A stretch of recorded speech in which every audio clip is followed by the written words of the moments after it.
Hello, Kitchen Sink family members. How are you? How are we?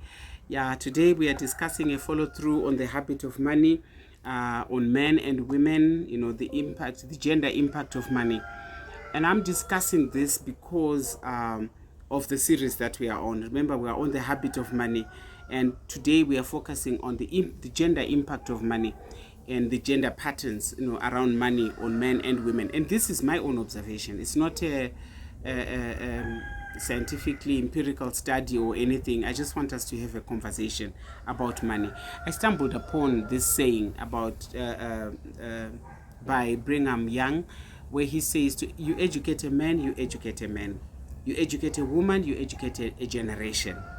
And then as I was just reading around this subject matter, I also realized that, these non-governmental organizations, when they're dealing with societal developmental issues, they tweaked that statement by Brigham Young. And for them, it reads, educate a man, you educate an individual. Educate a woman, you educate a nation. So there is a reason, obviously, why they came to that standpoint and why they use it when they are, implementing their programs in communities. And my own observation, I just want you to know, this is a disclaimer. These are my own observation as Clarissa Ranganai. This is what I've observed between men and between women. When it comes to financial literacy, men's financial literacy is quite high and women's financial literacy is lower. This is, I don't know the reasons why it is like that, but generally even when you're looking at people that are not highly educated, you will always find that men's financial literacy is higher than that of a woman. It's something that you can improve on. I have embarked on a journey personally to ensure that I'm not as low in my financial literacy, but I could improve myself.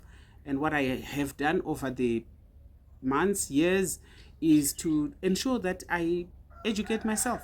I enlisted myself, started a journey to improve financial literacy, and I believe I'm better than I used to be years past. You can improve. I believe I've improved. And then the other aspect that I want for us to talk about is the aspect of adherence to one's individual financial plan. If a man has their individual financial plan, boy, they will work hard day and night to achieve that individual financial plan. Whereas when you look at a woman, if they have an individual financial plan, their commitment to adherence to achieving that plan is higher. Here in this part of the world, in Africa, sub-Saharan Africa, when a woman has a financial plan and money happens to come their way, their commitment to achieve that financial plan is quite high. It's higher in comparison sometimes to that of men. I'm not discussing why it is. I'm just giving you the observations that I have made. And you can choose to agree or to disagree, and also even to share your own observations. I would like for us to engage in this conversation where you actually share your own observations, or you could have done a research, participated in some kind of research around these issues that, we who happen to have conversations around the kitchen sink, we just discuss around those issues. Hey, the other aspect that I have seen is the one we've just been talking about is individual financial plan.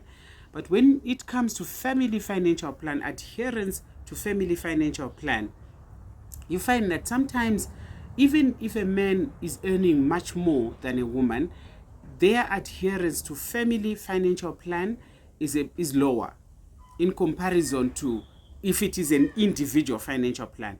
As long as there is family there, men become a bit jittery. And yet for a woman, financial family plans are of much more importance sometimes to a woman than it is with a man. So their adherence is higher, generally speaking. And I once again, I'm not so sure why it is like that, but you find if it is the two of them together, where you would think synergy will help for families to achieve their plans, sometimes men will lag behind. Please don't throw stones at me, my brothers. Don't throw stones at me. But I think it's something that is Very important. Will you not find outlier women who are reckless with money? They will be there. Will you not find outlier men that are really focused on financial matters? They will be there, particularly men that are born again, spirit-filled. But generally speaking in society, when men have money, sometimes they focus on their own individual desires with that money more than they will consider a family plan. That's all that I'm saying. Don't throw stones at me. Let's discuss this.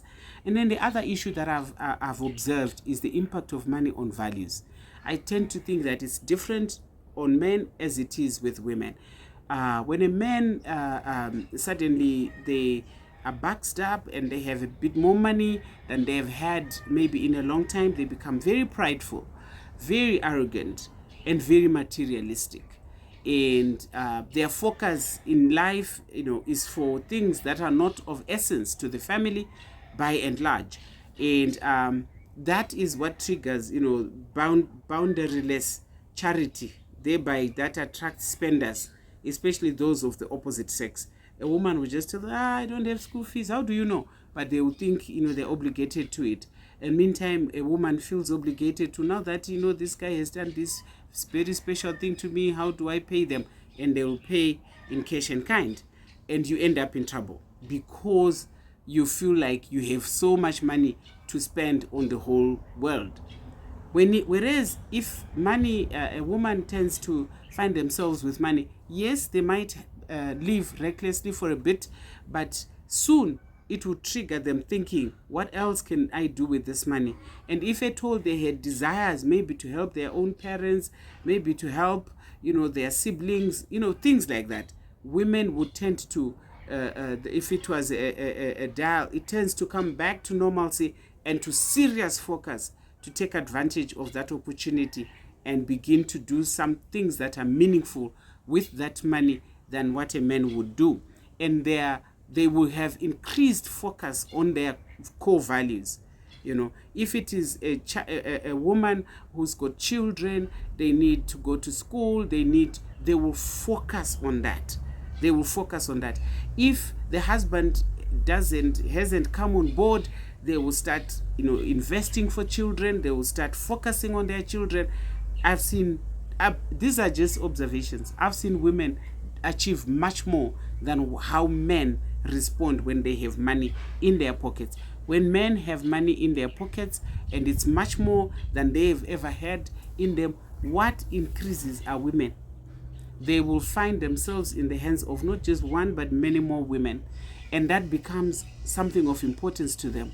As a result, they lose respect of their wife, they lose respect of their children, they lose respect even of their own values. Remember, I said earlier on, boundaryless triggers that they keep, moving out of what they once considered to be important, behavior patterns that they consider to be important. They'll lose that out through the window, and they can do whatever they want with their money. It's because they, instead of focusing on what they wished and wanted to achieve, they come to this place where they tell themselves, it's my money, I do what I want with my money. Once you are self what?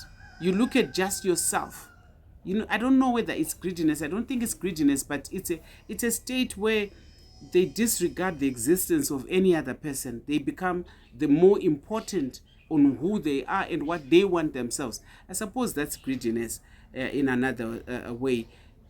They will do whatever they want with their money. They will do whatever they want with their money and at the expense of their families. So as Kitchen Sink family members, guys, we are brigades, we are a gang that, we support focus, we support, goal achievement. Yes, you can plan to enjoy your money, to have pleasure around your money, but not at the expense, of your core values. Not at the expense of your own set financial goals, not at the expense of your set family financial goals.